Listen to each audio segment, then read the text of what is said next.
ಎಲ್ಲರಿಗೂ ನಮಸ್ಕಾರ. ನನ್ನ ಹೆಸರು ಸಂಗೀತಾ. ನನ್ನ ಹೆಸರು ಪುನಃ. ನಾವು 9ನೇ ತರಗತಿಯಲ್ಲಿ GHS ಅಖಿಲಾಪುರ ಶಾಲೆಯಲ್ಲಿ ವ್ಯಾಸಂಗ ಮಾಡುತ್ತಿದ್ದೇವೆ. ಈ ಪ್ರಾಜೆಕ್ಟ್ನ ಹೆಸರು ಎನರ್ಜಿ ಮಾನಿಟರಿಂಗ್ ಸಿಸ್ಟಮ್ ಅಂತ. ಈ ಪ್ರಾಜೆಕ್ಟ್ನ ನಾವು ಅಟಲ್ ಟಿಂಕರಿಂಗ್ ಲ್ಯಾಬ್ನ ಯೂಸ್ ಮಾಡ್ಕೊಂಡು ಮಾಡಿದ್ವಿ. ಈ ಪ್ರಾಜೆಕ್ಟಲ್ಲಿ ನಾವು ಏನೇನು ಕಾಂಪೊನೆಂಟ್ಸ್ ಯೂಸ್ ಮಾಡಿದ್ವಿ ಅಂದರೆ 2 ESB ವೈಫೈ ಮಾಡ್ಯೂಲ್ನ ಯೂಸ್ ಮಾಡಿದ್ದೀವಿ, ಒಂದು ಬ್ರೆಡ್ ಬೋರ್ಡ್ನ ಯೂಸ್ ಮಾಡಿದ್ದೀವಿ, ಒಂದು ವೋಲ್ಟೇಜ್ ಸೆನ್ಸರ್ನ ಯೂಸ್ ಮಾಡಿದ್ದೀವಿ, ಒಂದು ಕರೆಂಟ್ ಸೆನ್ಸರ್ನ ಯೂಸ್ ಮಾಡಿದ್ದೀವಿ, 2 micro USB cables and connecting ವೈರ್ಸ್ನ ಯೂಸ್ ಮಾಡಿದ್ದೀವಿ. ಮತ್ತು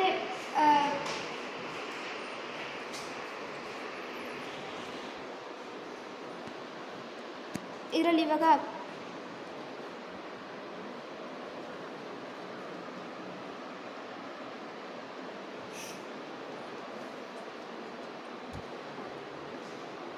ಇವಾಗ 61.101 ವೋಲ್ಟ್ಸ್ ಇದೆ ಮತ್ತು ಇಲ್ಲಿ 51 ಮಿಲಿ ಆಂಪೈರ್ಸ್ ಇದೆ. ಇದನ್ನು ನಾವು ಫ್ರಿಡ್ಜ್ ಅಂದರೆ ಇವಾಗ ಹೋಮ್ ಅಪ್ಲಯನ್ಸಸ್ ಅಂತ ತೊಗೊಂಡ್ರೆ ಫ್ರಿಡ್ಜಲ್ಲಿ ಅಥವಾ ಏನೇ ಆಗಿರ್ಬೋದು ಕರೆಂಟ್ ಅಪ್ಲಯನ್ಸಸ್ಸು, ಅದರಲ್ಲಿ ನಾವು ವೋಲ್ಟೇಜ್ನ ಚೆಕ್ ಮಾಡ್ಬೋದು. ಹೆಂಗೆ ಅಂದರೆ ಒಂದು ಆನ್ಲೈನ್ ವೆಬ್ಸೈಟ್ ಇದೆ ಥಿಂಗ್ಸ್ ಸ್ಪೀಕ್ ಅಂತ, ಆ ಒಂದು ವೆಬ್ಸೈಟ್ನ ಯೂಸ್ ಮಾಡ್ಕೊಂಡು ಮಾಡ್ಬೋದು. ಇವಾಗ ನೋಡಿದ್ರಲ್ಲ 61.8 ವೋಲ್ಟ್ಸ್ ಅಥವಾ ಇವಾಗ 69 ಮಿಲಿ ಆಂಪೈರ್ಸ್ ಈ ಥರ ಇದೆ ಅಲ್ವಾ. ಇದನ್ನೆಲ್ಲ ನಾವು ಆ ವೋಲ್ಟ್ಸ್ ಎಷ್ಟು ಬಂದಿದೆ ಅಥವಾ ಕರೆಂಟ್ ಎಷ್ಟು ಬಂದಿದೆ ಅಂತ ಯೂಸೇಜಲ್ಲಿ ನೋಡ್ಬೋದು. Thank you.